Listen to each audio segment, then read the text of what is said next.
Lorsque vous avez un problème, peu importe ce que c'est, vous pourriez être de cette nature où d'un coup, il y a 10 milliards de mauvaises pensées qui vous viennent. Le hic, c'est que c'est un réflexe qui est plutôt naturel, entre guillemets, forcément, on se fait du souci, on s'inquiète, on imagine les pires conséquences possibles. Et en fait, ce que vous devriez comprendre, c'est que vous laissez à ce moment-là votre cerveau faire comme il a envie. Sauf que vous pouvez avoir le contrôle de votre cerveau et vous pouvez rectifier le tir. Ces conséquences de ces mauvaises pensées vous emmènent toujours sur des chemins qui vous feront faire quasi n'importe quoi. Lorsqu'on a des mauvaises pensées, d'abord, on ne réfléchit pas de la bonne manière. Ensuite, on n'est pas objectif puisque c'est des mauvaises pensées, donc déjà émotionnellement, on est sur un chemin plutôt négatif, plutôt pessimiste. Ensuite, on a du mal à se concentrer uniquement sur les faits. Du coup, on risque de choisir aussi une option, une possibilité, une solution qui ne soit pas la meilleure. Enfin, ça va jouer de manière générale, globale, ça va jouer sur votre bien-être, sur votre façon de travailler, votre façon de vivre au quotidien avec votre entourage, etc. Donc ça n'a que des mauvais côtés finalement.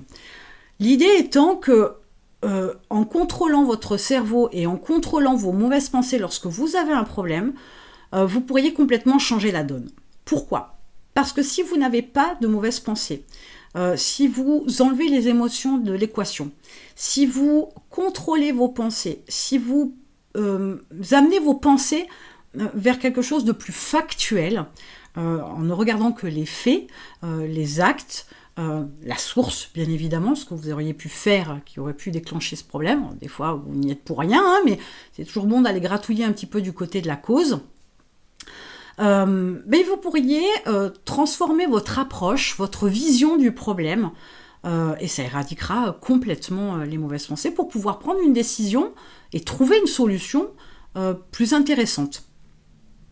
Chaque fois qu'il y a un problème, une mauvaise chose, vos mauvaises pensées, elles reviennent. Et elles reviennent tant que vous n'aurez pas appris à gérer ces mauvaises pensées. Des mauvaises pensées, il y en a plein. Ça peut être une rupture amoureuse, c'est sûr que ça fait un peu de mal, mais pour autant, votre vie, elle n'est pas foutue, vous n'êtes pas mort parce que votre partenaire vous a quitté. Mais ça peut être un pneu crevé, un pneu qui crève ou qu'on vous a crevé, une amende, si je reste un petit peu dans cette approche-là. Ça peut être le fait de vous avoir renversé le café dessus de bon matin, et ça présage en général une mauvaise journée, mais ça, c'est une fois de plus, c'est une mauvaise pensée qu'il faut éradiquer. Mais ça peut être un petit bobo, un petit accident que vous avez eu. Ça peut être quelque chose d'un peu plus grave, le décès d'un proche, etc. Mais ça peut être aussi une problématique dans votre entreprise, faut pas l'oublier, parce qu'on est quand même là pour ça. Un client qui vous devez une grosse somme et qui finit par fermer. Grosse, tout est relatif. Ça peut être le fait d'avoir un fournisseur qui ne livre pas en temps et en heure pour un client et ça vous met en porte-à-faux. Et c'est un vrai problème, même si ce n'est pas grave, c'est quand même un problème à résoudre. Il y a des mauvaises nouvelles qui sont beaucoup plus intenses, j'entends bien, beaucoup plus graves aussi, j'entends bien, mais chaque fois qu'il nous arrive quelque chose de mauvais, on a ce réflexe quasi automatique de... alors, je vais vous donner ma méthode, entre guillemets, mon approche, et qui va nécessiter, et je ne vais pas vous mentir, beaucoup d'efforts au départ. Mais si vous utilisez régulièrement ces quelques étapes que je vais vous indiquer, vous verrez qu'avec l'entraînement, ce sera de plus en plus facile. Donc, première des choses, vous vous autorisez max 5 minutes à bougonner, à pleurer, à chouiner, à maudire la terre entière, à vous jeter la pierre, tout ce que vous voulez. 5 minutes, max. Mettez un chrono si ça peut vous faire plaisir. Mais 5 minutes maxi, où vous voyez le pire de tout, si ça peut vous permettre d'évacuer tout ça. Si vous devez frapper dans le mur, faites-le. Ou dans un coussin, peu importe. Mais 5 minutes pour évacuer. Max, et c'est littéralement 5 minutes, pour pas dire une. D'accord ? D'abord, vous évacuez si besoin est. Vous verrez qu'avec le temps, vous n'aurez plus besoin de 5 minutes. 1 minute, voire moins, suffira largement. Ensuite, deuxième chose, on imagine le pire du pire. mais le pire du pire, on l'imagine. Sachant que imaginer le pire du pire, c'est souvent s'imaginer quelque chose qui n'arrivera jamais. Donc une fois que vous avez imaginé le pire du pire, vous pouvez dire non, ça n'arrivera pas, parce que je décide de supprimer la partie émotion de mon approche et de ne regarder que les faits. Alors, quelle est la situation? Voilà ce qui s'est passé, ça, ça, ça et ça. Quelles sont les conséquences de ça? Il y a ça, il y a ça, il y a ça. Si vous avez crevé un pneu sérieusement, enfin, ou si on vous a crevé un pneu, ok, on change le pneu, le problème il est réglé. Oui, c'est pas agréable, il n'y a pas mort d'homme, il n'y a pas catastrophe, vous n'avez pas tout perdu, même pas la vie. Donc il faut relativiser aussi. C'est important de voir que des fois il n'y a pas vraiment à proprement parler de conséquences négatives. Oui, j'entends bien, le coup du pneu crevé, je vous dis, c'est pas grand-chose, certes, mais c'est justement, c'est rien du tout. C'est juste un pneu crevé, oui, ça fait pas rêver, oui, c'est désagréable. Mais d'abord, ça vous est pas arrivé à vous, hein, faut relativiser, ça arrive à la voiture, qui est un objet. De plus, ça se change ou ça se répare. Et puis le problème, il est réglé. Ça remet pas en branle toute votre vie, tout votre business non plus. Un fournisseur qui a du retard, j'essaie de prendre plusieurs approches, mais un fournisseur qui a du retard, ok, d'abord il faut chercher à comprendre aussi pourquoi il y a du retard, c'est important, parce que c'est peut-être pas particulièrement de son fait, ce n'est pas pour l'excuser ni quoi que ce soit, mais comprendre les mécanismes, les rouages, mais ça veut dire aussi quoi? Ça veut dire que peut-être il vous faut changer de fournisseur, ou peut-être il vous faut avoir plusieurs fournisseurs pour le type de produit que vous attendiez. Donc c'est aussi une façon de regarder les choses différemment pour trouver des solutions pour qu'à l'avenir, ça ne se reproduise pas. Le coup du pneu, ça va être un petit peu plus délicat.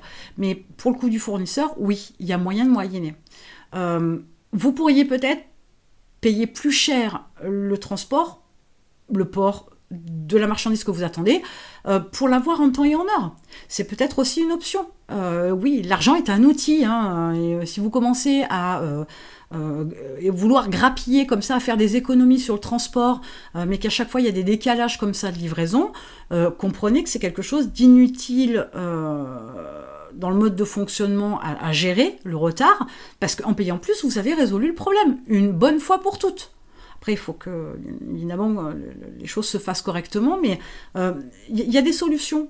Mais chaque problème ne met pas en danger ni votre vie, ni votre entreprise.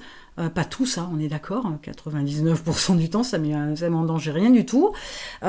Mais ne soyez pas à tout remettre en question, à tout voir en noir dès l'instant où il y a un problème qui se présente à vous. Donc, ensuite, il est clair qu'il vous faut prendre une décision en ayant choisi une solution pour résoudre le problème. Et après, vous passez à autre chose.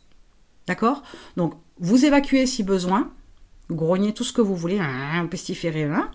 2, éventuellement, vous cherchez la cause pour essayer de comprendre quand même le pourquoi du comment du parce que. 3, vous cherchez une solution. Et 4, vous décidez et choisissez donc la solution et vous vous mettez en action. À partir de là, vous allez vous apercevoir que vous aurez beaucoup moins de pensées négatives parce que vous serez tout de suite dans l'action, parce que vous serez tout de suite dans cette approche de résoudre le problème et passer à autre chose. Vous serez tout de suite dans j'agis en contrôlant mes pensées pour que ces mauvaises pensées ne polluent pas tout le reste dans ma vie, et notamment l'entreprise. Avec le temps, vous verrez que cette petite gymnastique, ces petites étapes, je vous dis au début, vous avez besoin d'avoir bien 5 minutes pour évacuer, pestiférer tout ce que vous voulez. Et après, très vite, vous verrez que vous aurez besoin de moins d'1 minute. Si un problème vous met à ce point dans des états de dingue, c'est qu'à mon avis, émotionnellement, il y a quelque chose, il y a chez vous une fragilité qu'il va falloir travailler. Alors c'est toujours intéressant de s'en apercevoir parce que du coup là vous êtes conscient qu'il y a quelque chose à travailler et il faut absolument travailler parce que toute votre vie d'entrepreneur vous passerez beaucoup de temps à régler comme ça des problématiques, des dysfonctionnements que vous allez rencontrer. Il y en a tout un tas de votre faute ou pas, d'un tiers ou pas, de la vie ou pas, peu importe, mais vous en aurez tout un tas. Donc il faut très vite apprendre à ne pas se laisser polluer par des mauvaises pensées, parce qu'il vous est arrivé quelque chose de particulier, parce qu'il y a eu un événement particulier qui vous contrarie, qui ne vous convient pas, qui vous gêne, qui vous dérange. Je n'irai pas jusqu'à dire qu'il vous blesse, parce qu'un problème, ça reste qu'un problème, hein, tant que vous êtes encore en vie, tant qu'il y a de la vie, il y a de l'espoir. Donc, non, on ne doit pas en arriver jusque-là. Mais juste avec quelques approches, toutes simples, des petites étapes comme ça, que vous pouvez incrémenter très rapidement dans votre vie, vous pourriez vous débarrasser de tout un tas de mauvais moments, et en plus qui vous servent à rien.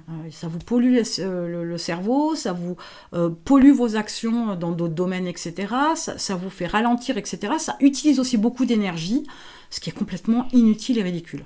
Donc, mettez en place très rapidement ça et vous verrez qu'au fur et à mesure, avec le temps, ça ira beaucoup plus vite, que votre réaction sera presque quasi instinctive. Je ne vous cache pas que de temps en temps, moi, il y a des problématiques qui me chagrinent un peu plus que prévu, mais la majorité du temps, j'ai besoin de moins d'une minute. Pendant une minute, je grogne, et une fois que j'ai arrêté de grogner, ok, de toute façon, je peux rien faire. C'est là, c'est une évidence. Mais c'est quelque chose que je ne peux plus contrôler dans l'arrivée de la problématique. Par contre, ce que je peux contrôler, c'est de le résoudre définitivement une bonne fois pour toutes, en effectuant telle action, en mettant ça en place et en agissant de telle et telle manière et en pensant de telle et telle manière. Voilà, juste quelques étapes. C'est rapide, mais c'est là où vous vous rendrez compte aussi que vous prenez le contrôle des choses. Ça fait un bien fou, ça vous donne énormément de confiance en vous et ça vous permet d'avancer beaucoup plus vite sans vous faire ralentir par les problèmes en général de la vie qui ne sont en fait que des événements. Parce que dès l'instant que vous utilisez le mot problème, vous y mettez une connotation négative, alors qu'un événement, il peut être positif ou négatif. Dans ce cas-là, il n'y a pas l'émotionnel qui rentre en ligne de compte. Pour travailler mindset et business, vous avez un lien dans la description avec l'expérience Mindset 365. C'est 365 exercices, actions. C'est au quotidien que vous allez pouvoir travailler et votre business et votre mindset. Et en attendant, je vous retrouve de l'autre côté.